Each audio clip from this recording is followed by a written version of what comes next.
Our next section here is Section 6, the storage of transient stability results. Tom talked about this just a little bit this morning as far as how you define things that you want to store. Here we'll go through all of the gory details of what you can do and how you can do it. As part of your setup, you have to go through these result storage options to determine what you want to store and where you're going to store them and how often you're going to store things. And then we have option settings here that apply to things that kind of always get stored, but you determine when you're going to store them. We have something we call min-max values. So those will store min and max fields on buses and generators. So, bus voltages, it'll store what the min or max voltage was during the simulation and the times that those happened. So part of the results storage options, the results options, dictate when you're going to start storing those results. So the default here is after the last event.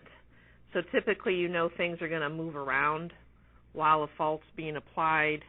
So you might, hit mins and maxes and swing all over the place, and that's probably not important. You want to really know what happens after your fault gets cleared or after whatever your last event is. So that's why the default here is when you're going to start storing these values.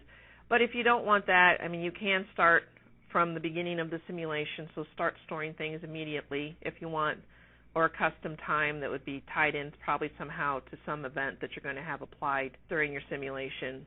There's another set of options here of when you start checking for limit monitors. We're going to talk about limit monitors probably tomorrow.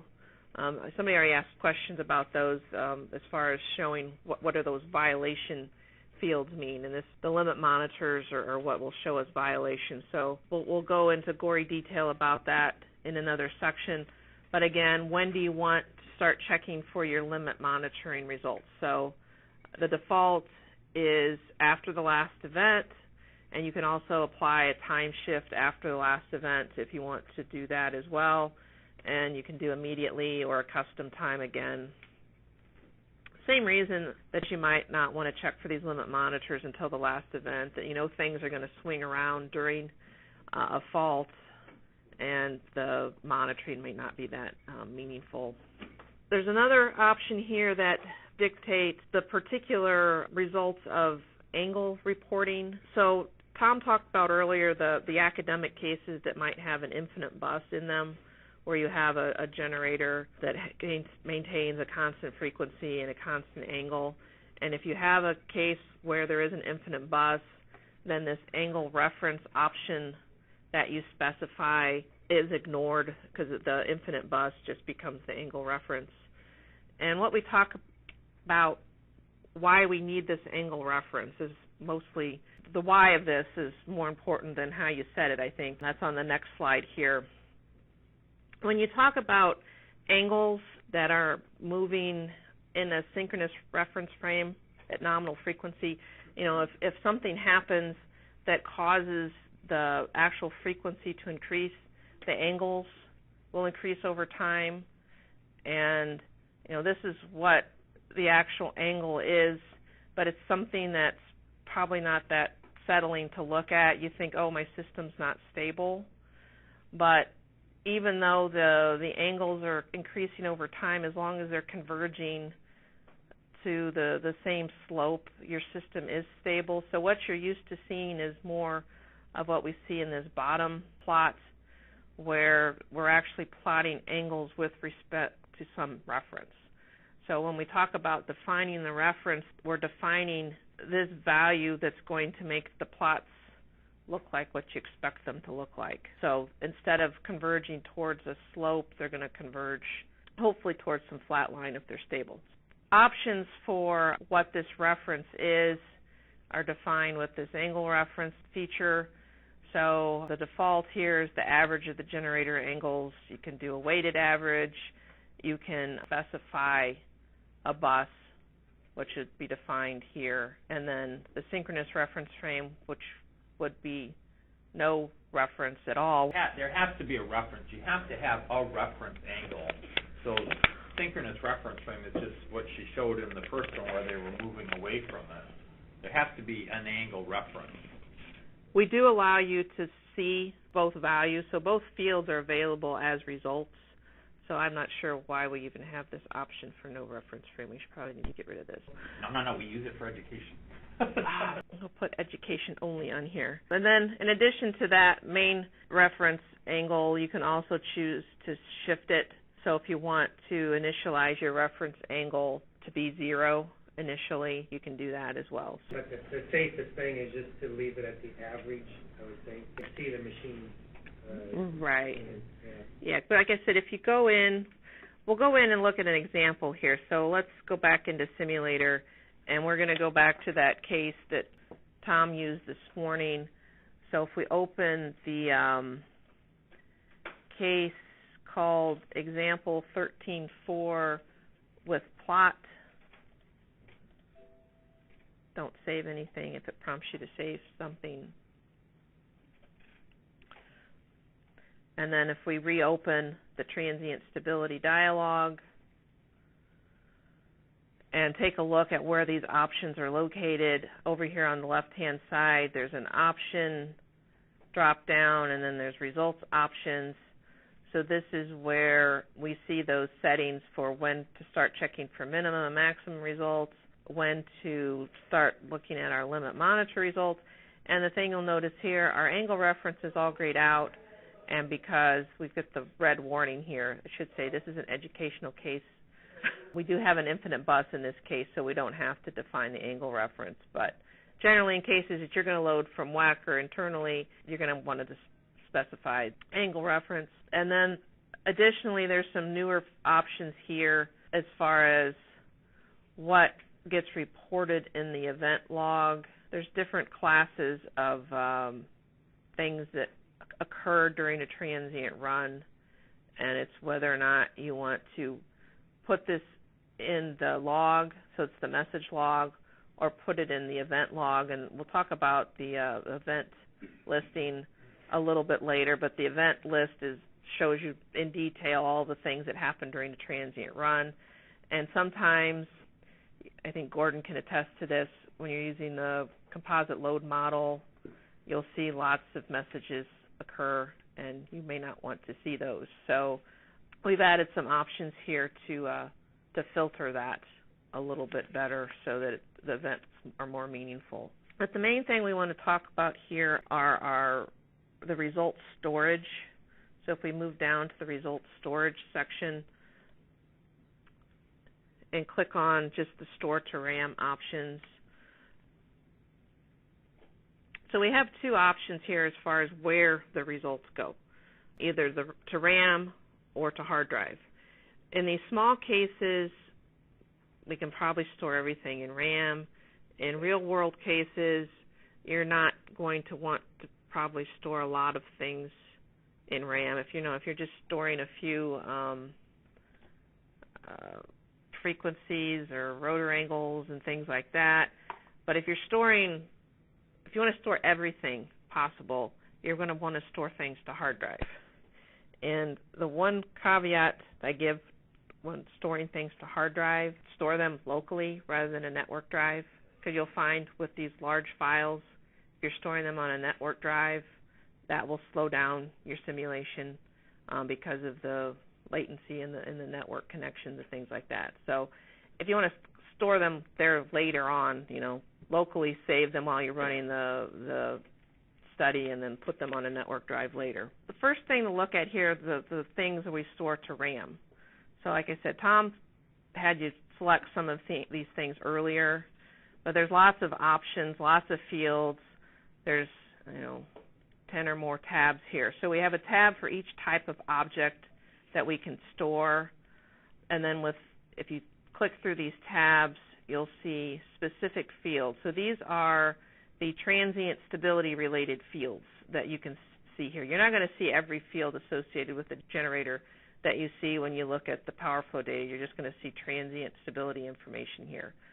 So you have the rotor angle no shift. So that's what I said. If you want to see both of those plots without the reference applied, you can do the rotor angle no shift option. So all the different outputs, if we scroll over here, we'll see that we can also save states. So any of the machine, exciter, governor, or stabilizer models, you can save those states. Remember looking at those block diagrams, we've got little blue dots or blue numbers on the block diagrams that indicate where the states are, and then we describe what the states are. So those are the things that we can save. And so any of the dynamics models, you can also save the states. If you want to be very specific and go through here, you can, all of these are fields that can be toggled. So if you just double click on any of them, you can toggle between yes and no. So you can go through and pick, generators and buses and pick, which fields you want for each object.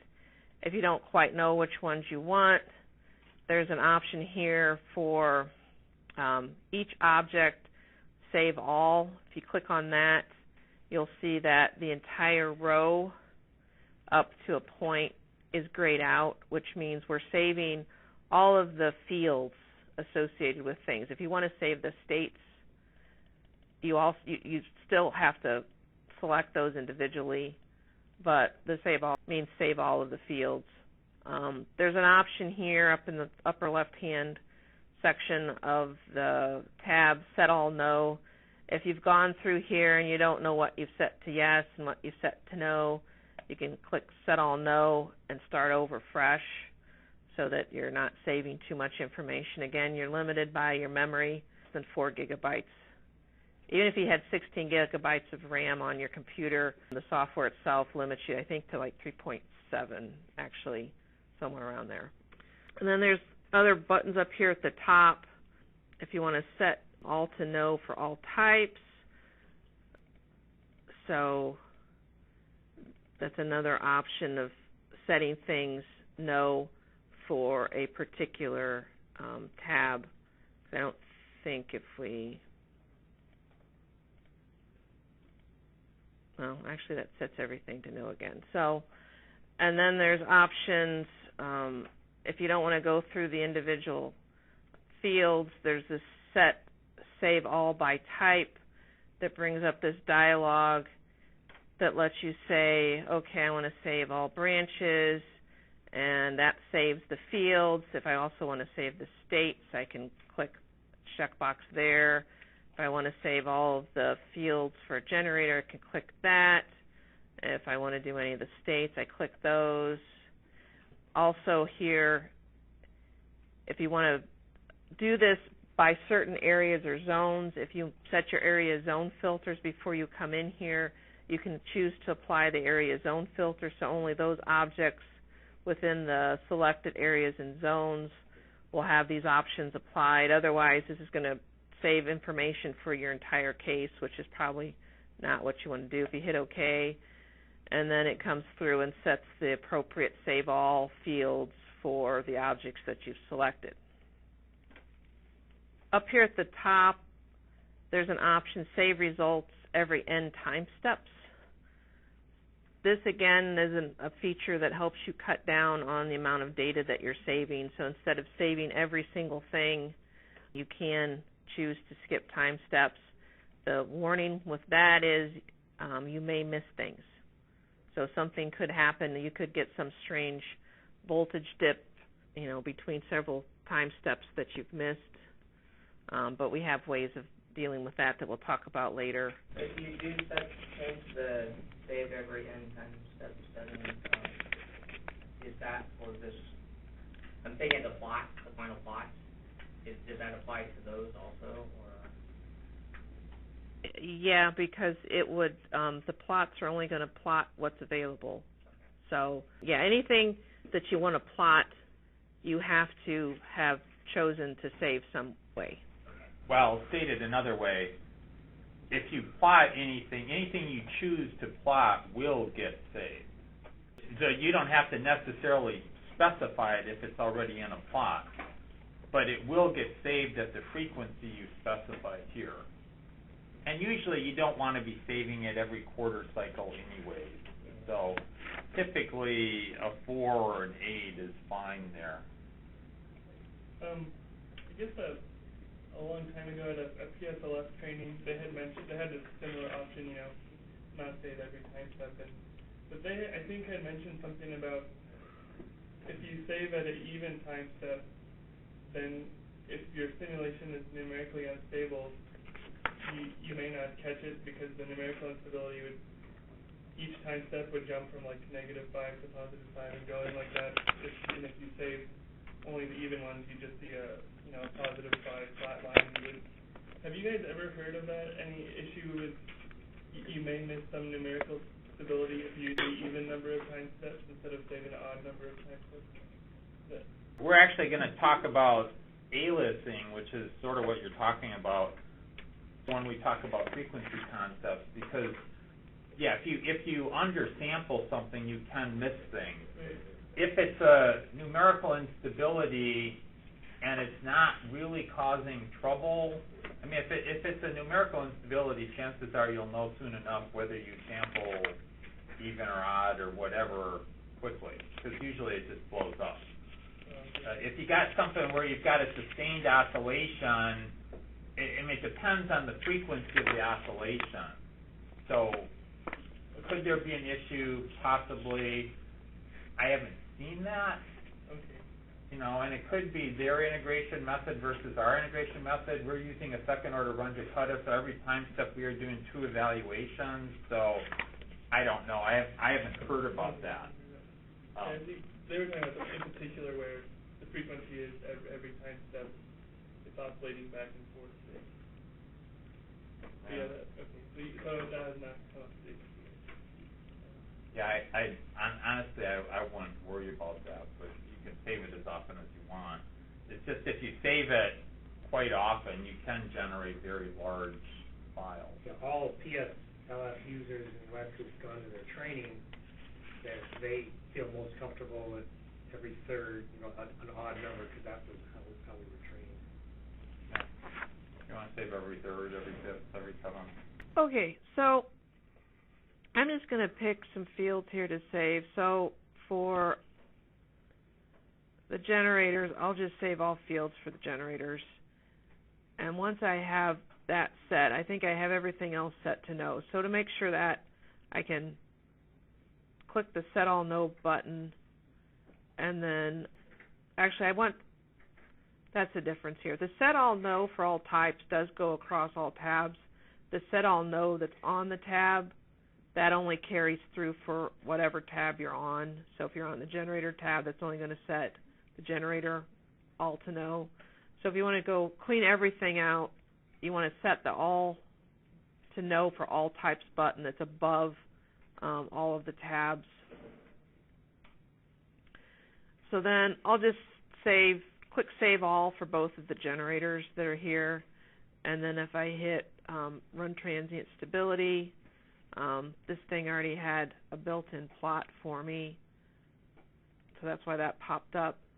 But what you see when you have results stored to RAM, if you go then to your results from RAM option and then the time values, that's where you'll see your values appear. If you go to the generator tab, you'll see values. If you go to the bus tab, you no longer see any values because we didn't store anything.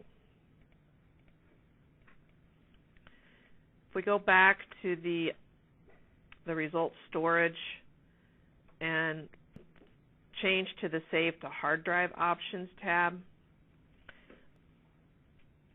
this is where you would, if you want to save a lot of data, this is where you would be better off saving, I guess, everything if you want to save everything. And the options change here. You no longer have all of the specific fields to select from. Instead, you pick the object types that you want to include. So selecting generators means you're going to save all the fields for all of the generators. You're not just going to save the ones you selected. Same thing for buses, loads, etc. Then there are separate options if you want to make sure that you save the states and the other fields associated with each object. The only way that we really allow you to kind of select individual objects, which we don't allow you really to do that, but you can do that down to the resolution of the area zone filters.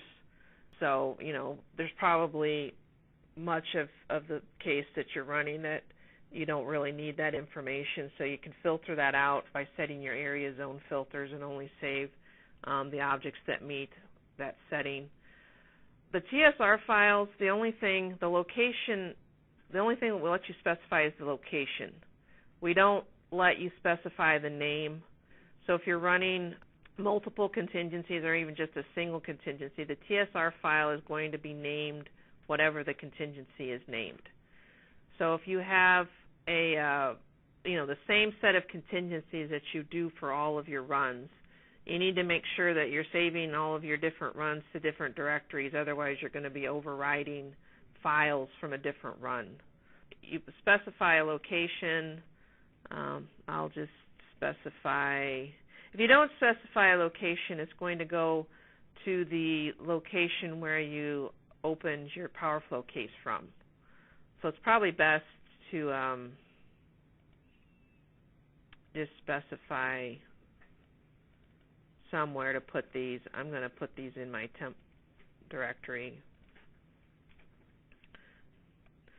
And then there's also some archiving here. So if you don't want to overwrite, make sure you don't overwrite things. You can save, up to so many, a specified number of files of the same name, but then you might lose the, the distinction between what case you ran those with. So it's still better, I think, to just define a new directory for each of your runs. And then once you've done that and you want to save results to hard drive, you want to make sure that you check the checkbox of where to save and store results. You can choose both options. So you can choose to save a few select fields in RAM and save a lot more in the hard drive within the same run. So after I've done that, I can just hit Run Transient Stability again. Now, I selected buses to save here, but I didn't have any buses to save with my Store to RAM options. So if I go back to my results from RAM and look at my time values for my buses, I still see no results. But if I know I have values that I stored to hard drive, I can load those into RAM if I want to see those in the time values.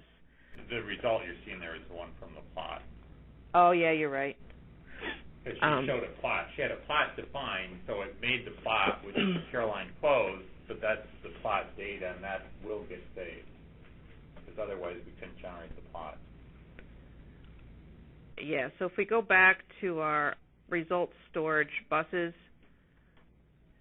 if we want to bring in, or say we want to see all of our bus data now, and we know we stored it to hard drive, there's this option to load from hard drive into RAM the results specified by the Store to RAM option. So that means we do have to go set our yeses and nos before we do this. So if I go ahead and just change all of my buses, my Save All field to yes, and then if I click this Load from hard drive into RAM, and now go back and look at my results from RAM, the time values for my buses, instead of just seeing that one value that was associated with the plots, I see everything. And then, if you have a lot of results and you want to just keep looking at things, you can do that. And if you're worried about your memory, there is an option here to clear the time values from RAM, and then you can just make everything go away. And as long as you've saved it to hard drive, you can always load that information back in.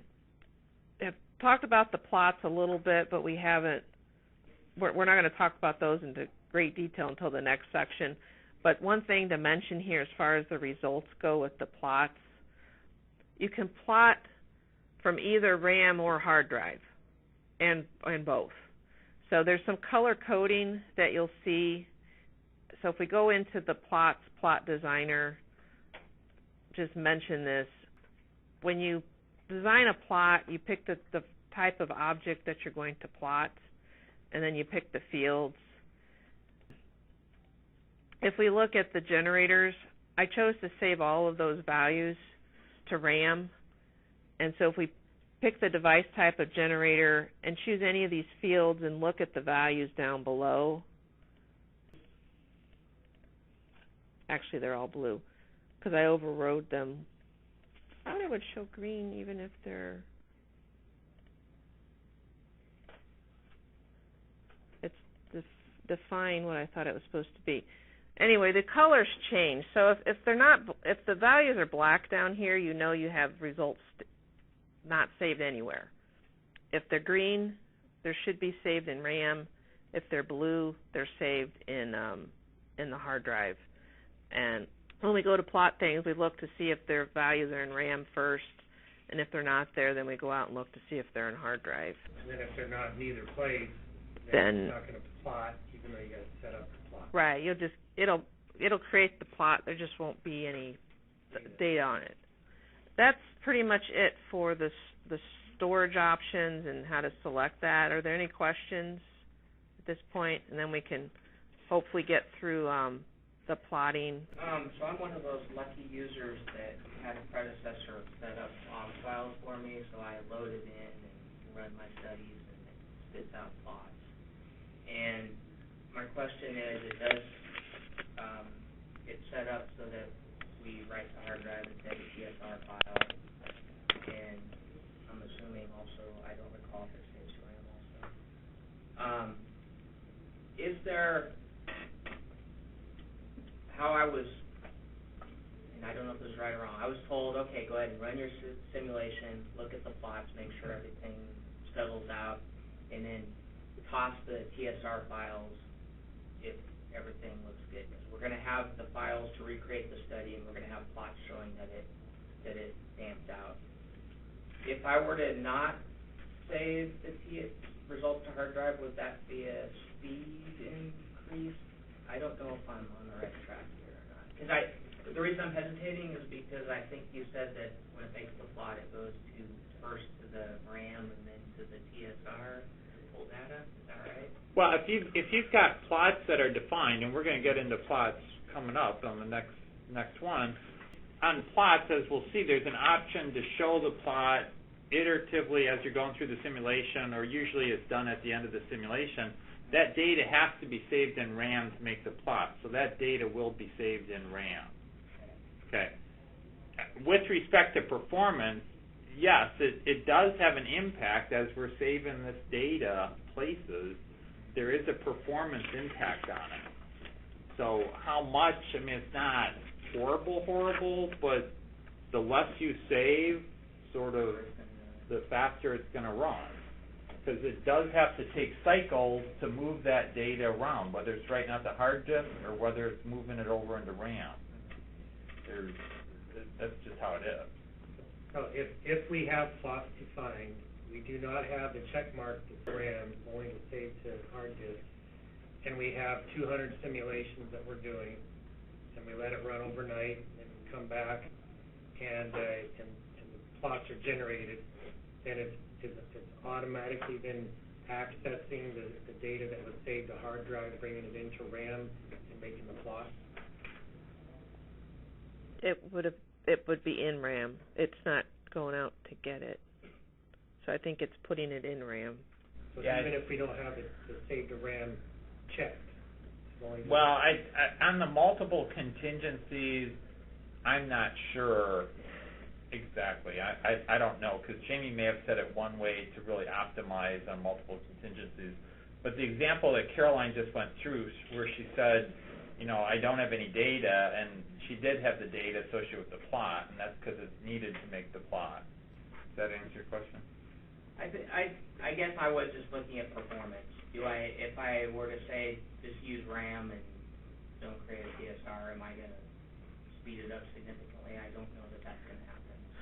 So, and I don't even know if I have enough RAM to do what I want to do. So.